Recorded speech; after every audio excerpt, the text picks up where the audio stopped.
right, well, it's around that time right here on KAZ Radio where we have one of my most favorite shows. We've got issues with Don and Mike. Take it away, Mike. Welcome to We've Got Issues. Thank you all for joining us tonight. We got a fun show prepared for you all, and this is the show where you can talk about what's on your mind. We've got issues, and I want to welcome my partner, my co-host, partner in crime, Don Boggs, to the set. Yes. Hello, everybody. We got issues. I'm glad that everybody's here. Give yourselves a round of applause if you're watching and in the studio. Hey, Mike, how you doing, bro? I'm good, bro. How are you? Veronica, how are you? Durant, how are you? We're going to call him Mr. Late today, our Browns guy. And hope the Browns don't be late on no victories. How about that? Did you want to start with a prayer real quick? Absolutely. Absolutely. Hook up, y'all. All right. You want to do it, Mike, or should I? Go ahead. Okay. My same short prayer is thank you, Lord, for today. Heavenly Father, that we ask that you continue to complete the work that you've begun in each of us. Let us see as you see and do as you say. Amen. Amen. So I'm going to start off left to right. I'm going to go here with, we have Veronica Brown, who's been on our show before, one of our producers. We got, of course, Mike here. I want to ask everybody, we'll start with you, Ron. How was your Labor Day weekend? It was great. Was it? Mm-hmm. Anything spectacular? What did you do this Labor Day? Just enjoy the holiday. Friends and family? Yes. Barbecue? Yep. What else go with barbecue? Coleslaw? Nope. Baked beans?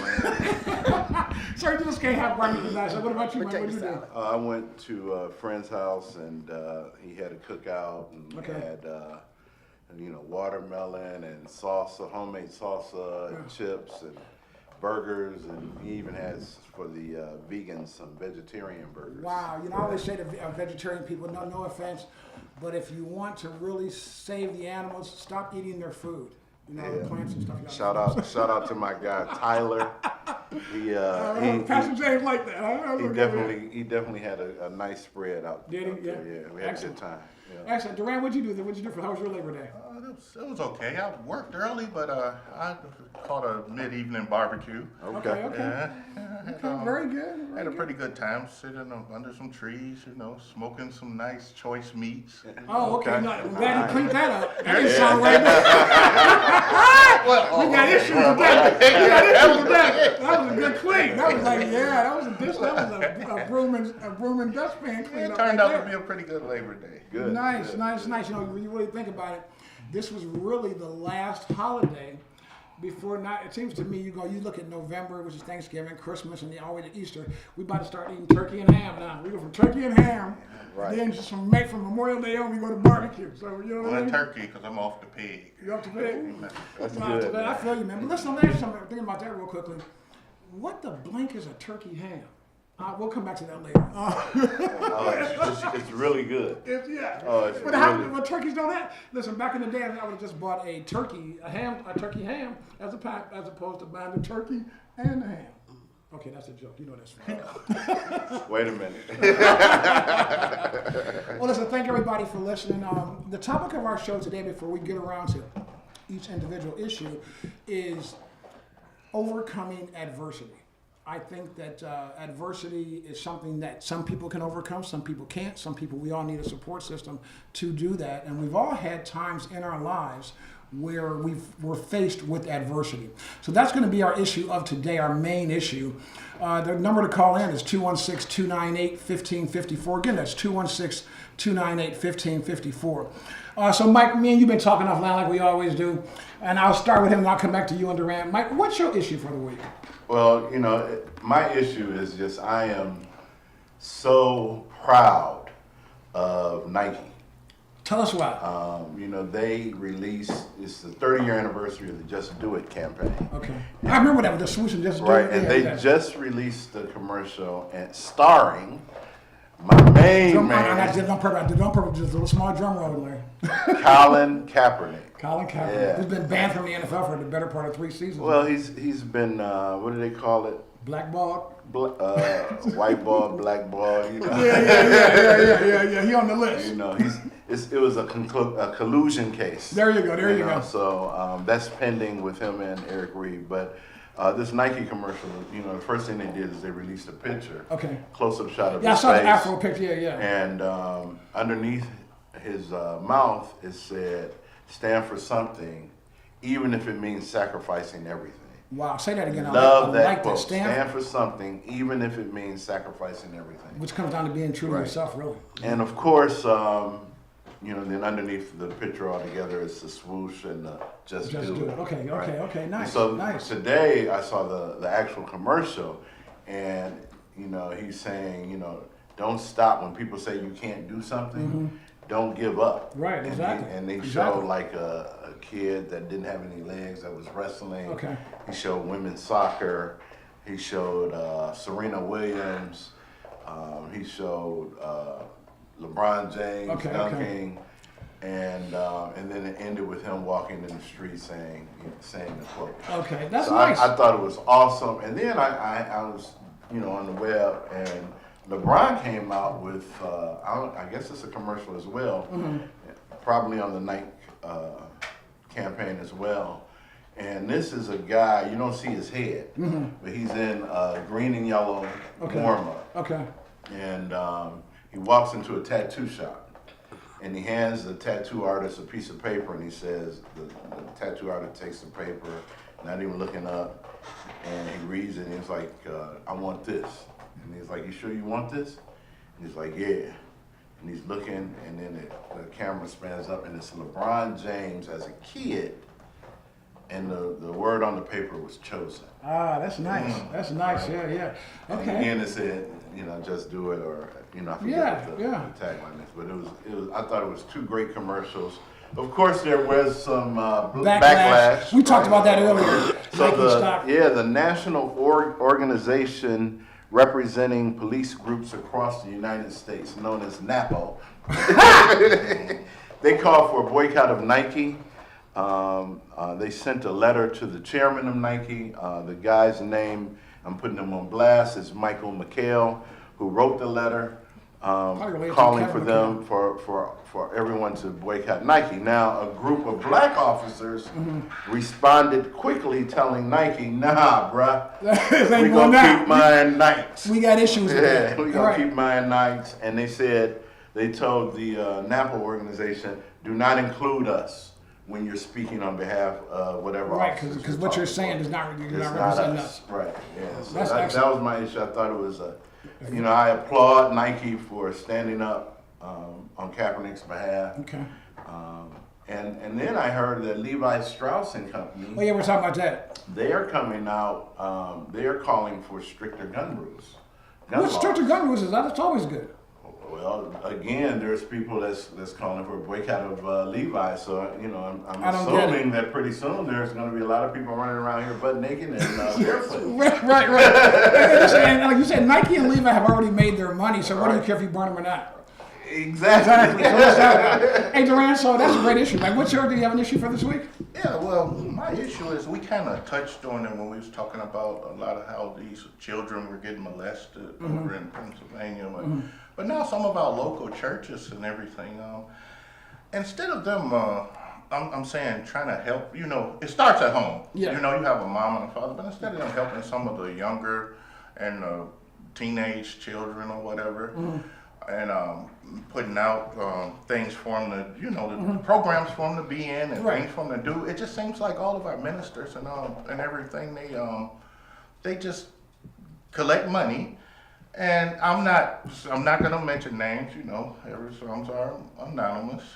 But and they are the ones that we look to as authority figures. Right.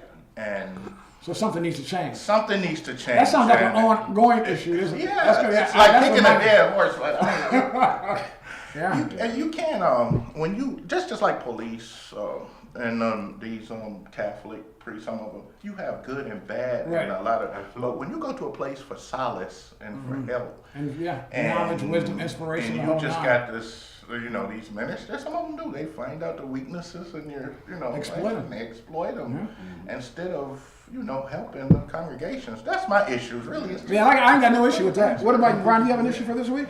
I just have an issue with all of these killings. There was a killing in Cincinnati. People going to work at the bank and They just taking people out. It's just, Yeah. I just don't understand it. Sounds like stricter It's gun just- laws with Levi's. Yeah.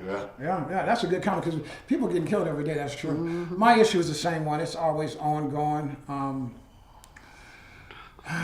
I'll just say it this way: I'm happy and hopeful as we look forward to this year. And I'm always a sports fan. First, the Browns is the big hotness right now. So I have an issue with my issue of thinking that the Browns are going to be bad this year. Now, you got issues. Yes. Man, it's our show. But yeah, that's it. But no, really, my issue, to be honest, is the issue for me more than anything, and this is an ongoing issue like yours, is the issue of this third appointment by Trump of the Supreme Court Justice, of this guy Kavanaugh, who's actually going through confirmation trials with Congress right now. His record is ridiculous. He's already appointed 2 so far. They're the most conservative Supreme Court justices that we've had since the 30s. This third guy is going to be there, and so it's going to be a ridiculous amount of fallout, a ridiculous amount of, I don't know how to really express it in this one show. Other than that, that's going to be an ongoing issue for me. Really just the whole farce that this American government is to me. His record is against, for the most part, gays, against abortion, affirmative action. Anything that we fought for is what he's against. And the thing about it is that let's dig deeper, and we'll dig deeper into this as we go into further shows. But what's going on in the Supreme Court is something that we should all take notice of, because this is we're gonna really need Clarence Thomas to come out that show and be a bruh. I mean, I don't know what else to say. It's just that bad. Good luck with that. Yeah. Well, I got a question then, because every time the president selects a person to go into a Supreme Court seat, there are Senate confirmation hearings. Mm-hmm. So what exactly do the hearings do? I mean, can they vote them down? This never happened, not to my knowledge. These Well, two, sure, and then it doesn't come out. Well, it happened with Obama, with President Obama. With one of his. But did Obama put one through or not? He I don't did. think he did. No, he did. He put a woman, Hispanic woman through it. I Okay. can't think of her name right now. But, well, 2 things happened. I think the first time he nominated someone or wanted to put someone, they voted that person down. Then he came back with the Hispanic woman. And then right before he got out of office, the one Supreme Court justice retired or died, whatever. And he was still in office. So by right, He should have been able to he do should that have been before the his term one ended. to, Yeah. and their argument was that, no, I think Obama maybe put in 2 in his 8 years. And they were saying no because he would have 3 in. Well, Trump's put in 3 in the last. Right, in the less than a first year and a half. term. It doesn't make any sense. Right. Yeah, so we'll see how to come back to that. Getting back to overcoming adversity, we need to overcome that. That's one of the things that I was looking at. We did a show a while back on laughter is the best medicine. We've done a show on attitude is everything. So along that, in that same vein, we wanted to touch on overcoming adversity. There's not a person that I know, and to be frank with you, there's not a person that I think worth their salt who has not overcome adversity at some point in their life. I always go back to that Donnie McClurkin song where, we fall down, but you get up. That's really overcoming adversity. Would you guys agree with that? Yeah. So I'm just going to go into that just very quickly, and I'm going to throw it back out to you guys. The noun for adversity is difficulties and misfortune. Have you ever had difficulties and misfortune in your life? I know I have. Have you? Simple yes or no? Yes. Oh, yeah, absolutely. Yes, okay. Now, when experiencing adversity, it's crucial in your development to do what? They say to surround yourself with people who are accepting of your faults, mistakes, and imperfections. The point I'm making is also surrounding yourself with people that are positive and upbeat. You ever meet somebody that is they're in a funk, and they want to bring you in there with misery loves what? Company. Right. Call those toxic people. Right. So I want to throw this out there about adversity and some ways to overcome it and how some people have done it. I think that one of the things for me, and I'll throw it back out after this. You look at an actor. Okay, I remember hearing a story with Morris Chestnut and Terrence Howard. They had all been going for all these same roles over years, and Morris Morris Chestnut and Terrence Howard was beating out everybody. Name any black actor in Hollywood, and they were beating them out. So, but these guys kept on. The guys they're stars now than those two, but they kept on. Somebody might get rejected and just give up. Do you think that when you fight through the adversity, do you think that I guess what I'm saying is, it's better to fight through it, but it's difficult when you're right in it. Does that make sense? It makes sense. What are you going to take on that? You're absolutely right, because I was in a lot of car accidents and cars would ride past me and I would jump and be scared, and then I just had to get back in the car and start driving again. Then Yeah. It's easy. It's hard to come back from a car accident. You know what I'm saying?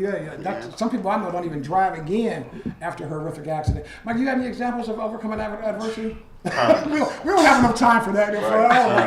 And I'll say this though, that the thing about adversity, it makes you stronger. Yes. It tells a lot about your character and your integrity.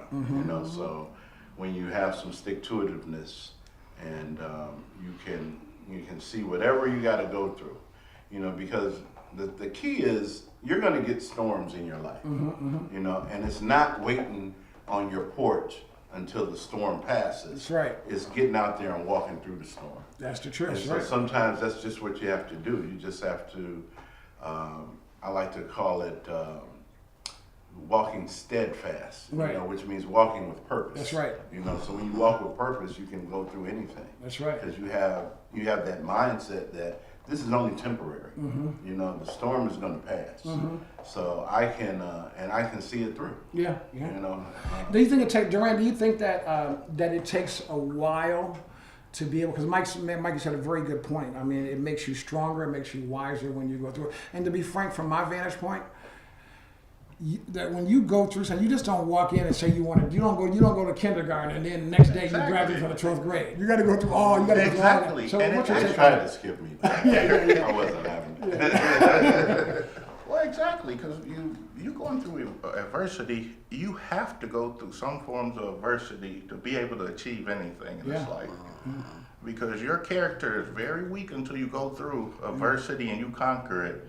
Me, what you just said earlier was something that I always think about. Laughter is the best medicine, because sometimes those saying, you laugh to keep from crying. I look at the humorous side of life sometimes, even when I'm going through the worst. Exactly. But a person never know what you go through in life. You could come to your job, you could go to any occupation, you could go to any setting or anything. What's the matter with such and such?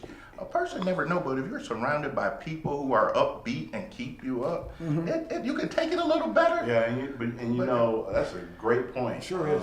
And what really gets to me a lot of times though is say that I'm on a job and you can tell when people are not, they're in that funk that you talked about. And, for me, I get in those funks too, but I try not to show it. Right. So when I come to work, I put my game face on. Right. I put my big boy pants on, Right. and I'm going to work and I'm smiling. Even though I might be hurting on the inside, I got to keep it moving. Yeah. I can't just, be down all the time, because the only way to get out of it is you got to start looking up. Attitude is everything. Exactly. Attitude. That's another thing. Attitude. Veronica, what do you think about that? Do you think, have you been in situations where you were down and you came through it? Yes, it's hard sometimes, but like you say, you just got to pick yourself up, and like you say, laughter is the best medicine, and it gets me through a lot. It does, and then you got to trust in Him too, right? Trust Yeah, that's right. You got to have faith. And that's the thing, if you That's what really I'm saying. are a believer Yeah. in God or your higher power, whatever that is, for me, God is everything. And He's all powerful. So who am I to question what this little small adversity I got to go through when He went through hell and high water just for me? Exactly. So why would He let me go now? Exactly. Come to Right? that. This Wow. is just a temporary setback. Let's keep it moving. That's so funny you mentioned that. There's 4 proven ways to overcome adversity, that I looked at. I looked at a lot of them, but I sort of narrowed it down to 4. And I'm going to start with number 4 and go back to 1 as we go through the show. And here's one that when I get upset, what does it for me is really it's nature. For example, I would go to the water. and look at the lake or look at the ocean, and it sort of just calms me down and gets me in that place. Do you think that when you're upset and going through some stuff, do you ever really pay attention to nature? To me, there's a disconnect with all of us. We're so busy in all of our lives, we never stop. We only last time you smoked Don't take rose. that minute. I haven't smoked rose. You know what I'm saying? But we never take the fact sometimes to really, in the midst of that storm, to just look at all the glorious things that are around us that are here through God. And I think that nature has something to play with that. What do you guys think about the For nature that part? point that you was saying, you know, they was just saying, scientists said, like, you have an aquarium at home where fish is one that kind of settles your tension when you stressed out and everything. And patients just look at the aquarium and the fish. Just Fish calm calm down. down. Yeah. Yeah, nature, I agree. Yeah, I mean, it's always, Getting into another frame of mind. yeah, it's always peaceful to, like even the other night I was sitting out on the porch after I come back from school. Okay. Just for a little bit. And no cars were coming down the street, no one was out, and you could hear the crickets and just the nature. just the night and the Yeah, silence. yeah. And it was so peaceful. And I was like, man, this is nice out here. Yeah. You know? And it puts you in a different frame of mind. Right, and then when I go down to my sister's down in North Carolina, she has a deck on the back of her house, and her backyard is surrounded by trees. And then off, you can't see it, but you know that there's like a creek down there. Okay, so okay. You can hear a little water, you can Yeah, hear yeah. the trees, you can hear Yeah. the animals, and it's just so peaceful. And, Yeah. and you look up and you see God's work, all the All stars, the stars, and the yes. moon. Yeah. Has to be God's Makes word. that Has to be adversity. God's work. Do you think Yes. nature helps you as you're overcoming adversity throughout life? Sure. Like you said, going down to the lake, seeing a nice sunset. Yeah. It's beautiful. You It just is. And it can't takes you imagine- away. It makes some of, at least my problems, seem insignificant in the great scheme of it all. In terms of that, there's been over 100 research studies that are proven to that fact that nature actually helps alleviate adversity and stress. And a lot of other people go camping, hiking. Come on, everybody loves the great outdoors, right? Yeah, but getting back to it, the third thing I wanted to touch on about adversity, and this is the third of the four things to overcome it, is to write. A lot of us get away from writing things down that come right into our head. I love to write. I'm looking at what I wrote today. You know what I mean? Do you got, people keep diaries, people keep journals. Right now, we get into this texting thing. Yeah, the computer age. Computer age, but we don't do a lot of if you write down what's going, it's therapeutic. And for me, I'm just asking, when you face some kind of adversity, have you really start to write your feelings down? I don't know if we do that. Women keep journals more than guys. Right? I'll have to start doing that. I haven't actually done that. I usually don't, but I'm not. I'm not going to say I've never done it, but instead of writing, for me, I read. Okay. I'll pick up a book and start reading it, or Okay. In today's age, you can always go on the internet and pick up a book through the internet and read. But I find reading to be Fundamental. It calms me Like down. For you guys younger, y'all don't know what riff is. They used to have trucks back in the day that said reading is fundamental. Right, I remember that. Durant, what about you in terms of that? With something close to writing, sometimes I draw little things. Oh, okay. Oh, nice. Okay. Just little captions, little Yeah. things, and other than that, besides drawing, I might go out and take a jog or walk. Not jogging anymore, of course. Right. Walk Yeah. around and, like you say, go around like Garfield Park, the deers and everything all Yeah. in the middle. It's a nice little Nice settled little little walk. atmosphere. Yeah. We've got some great metro parks. Oh, We yeah. really do, where you can help overcome. And sometimes you just need a quiet place, like you said, Michael. Your sister's house in North Carolina, even when it quieted down at the house, you're able to sort of settle down and sort of can reflect better as opposed to acting in the moment. A lot of people don't overcome adversity in the right way. They sort of compound it by acting in the moment without even letting, you know what I mean? Does that make sense? Yeah, I think another thing that I like to do is meditate. So, and I'm not great at it, but over the years, probably over the last 15, 16 years, I've gotten better. And that's just turning the TV off, turning the radio off, and sitting in the silence, and just trying to listen to see what God has in store, what's his plan? What does he want me to do next? Yeah, You know, and sometimes it's 2 minutes, sometimes it's 5, sometimes it's 20. I think that the more I do it on a daily basis, the better I get attuned to what God wants. I agree with that. I think meditate is excellent. And one of the things that they say so heavily about writing when it comes to adversity and overcoming it is it allows for self-expression, because you really tell yourself how you feel and what you're going through, right? Oh, absolutely. And if you really, really think about it, and for me, this is what opened up my mind to a little bit earlier when I was thinking about this today, is when you really think about it, every song that you listen to, whether it's Always and Forever, he putting his feelings down, he gonna love her how long? Always and forever, no matter what the anniversary is. Again, you can go on and on. Really, a song is about overcoming adversity or trying to have a positive result or saying how you feel in that moment, and reacting to something that was I don't want to say traumatic, but something that you're trying to deal with. Hey, callers, don't forget you can call in today at 216-298-1554. That's 216-298-1554. Check us out on www.kazradio.tv, kazradio.tv. And as always, on Facebook, you can check out our show, We've Got Issues. Look at our page, like it, follow us. We want to hear from you tonight, though, and tell us about your issues. And more to come, that's right. You know, we have one of the other things, too, talking about that before we switch the subject a little bit here, is surrounding yourself with positive people.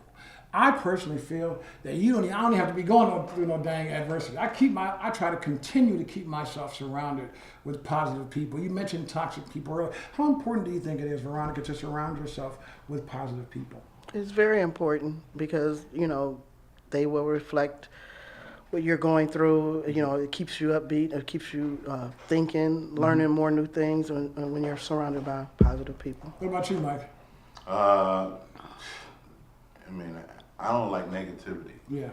So that really bothers me. So it's definitely powerful to keep yourself around positive people, and also people that are smarter than you. Right, so you can learn. If you surround yourself with people that are on your level, you're gonna stay at that level. That's right. Surround your people with people that are brighter and smarter and more educated. You're gonna move up. So I try to do that on a regular basis. Yeah, and it's a great thing. That's how you really have fun. You know what I mean? That's because great minds think alike, right? Duran, what's your take on that, surrounding yourself with positive people as it pertains to overcoming adversity? It's more of the same thing. Like you were saying, you surround yourself with positive people. It puts you in a positive frame of mind because you have new ideas, concepts, and things. And you're not just surrounding yourself with people who are going to take you the other way. Right. Take you back to Yeah, things even that worse. Even worse. Yeah, you can be in a worse frame of mind, and it's just like the person, a miserable person. That old saying, misery loves company. That's right. It's the same thing with positive people. Yeah. You attract. If you attract positive people and you're around them enough, it can get you places. Right? And the number one for you guys, and we'll move on after this. The number one is sometimes, for me, I look at the word MAD, okay? And I'm not talking about Mothers Against Drunk Driving. I'm going to use MAD as an acronym. It really stands to me for making a difference. Okay, the times that we get upset with people is because we entrusted them to make a difference. They didn't. It creates adversity. Now we blame them as well, and it just continues to snowball. Well, the number one thing as it pertains to adversity, according to this, which I sort of went through a lot of them, is investing in yourself. Now, a lot of times, say, oh, God bless a child who's got what? His own. There's no greater investment than to invest in yourself, right? Right. And so a lot of times when we are going through adversity, we really haven't really put that 100% investment in ourselves to our ability. But so that stumbling block comes, and then we raise it to another level and really double down and invest in ourselves and invest in that project, whatever it may be, or we fall back and blame, and it just snowballs and it permeates other aspects of your life. Do you guys agree with that? Well, yeah, I definitely agree that you have to invest in yourself. You got to believe in yourself. But I think that what happens a lot of times is that we have expectations of people. And when those people, workplaces and things, don't meet our expectations, Like the Catholic Church in Pennsylvania? No, I'm just teasing. we get frustrated. Yes. We get mad. We get angry because they didn't meet the expectations that we had for them. And to me, that just means that, hey, maybe my expectations are Or wrong. too high. Yeah. You know, maybe I shouldn't have had that